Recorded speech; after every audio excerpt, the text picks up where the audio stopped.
नवरात्रि की चौथी देवी कूष्मांडा की पावन कथा। नवरात्रि में चौथे दिन देवी को कूष्मांडा के रूप में पूजा जाता है।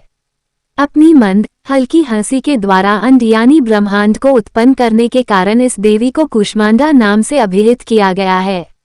जब सृष्टि नहीं थी, चारों तरफ अंधकार ही अंधकार था, तब इसी देवी ने अपने ईशत हास्य से ब्रह्मांड की रचना की थी। इसीलिए इसे सृष्टि की आदिस्वरूपा या आदिशक्ति कहा गया है। इस देवी की 8 भुजाएं हैं, इसलिए अष्टभुजा कहलाईं। इनके 7 हाथों में क्रमशः कमंडल, धनुष, बाण, कमल पुष्प, अमृतपूर्ण कलश, चक्र तथा गदा हैं। 8वें हाथ में सभी सिद्धियों और निधियों को देने वाली जपमाला है। इस देवी का वाहन सिंह है और इन्हें कुम्हरे की बलि प्रिय है।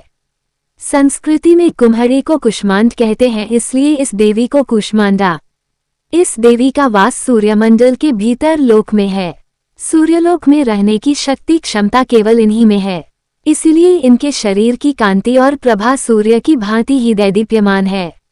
इनके ही तेज से 10 दिशाएं आलोकित हैं। ब्रह्मांड की सभी वस्तुओं और प्राणियों में इन्हीं का तेज व्याप्त है।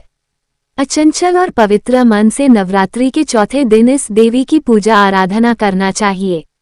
इससे भक्तों के रोगों और शोकों का नाश होता है तथा उसे आयु, यश, बल और आरोग्य प्राप्त होता है। ये देवी अत्यल्प सेवा और भक्ति से ही प्रसन्न होकर आशीर्वाद देती हैं। सच्चे मन से पूजा करने वाले को सुगमता से परम पद प्राप्त होता है।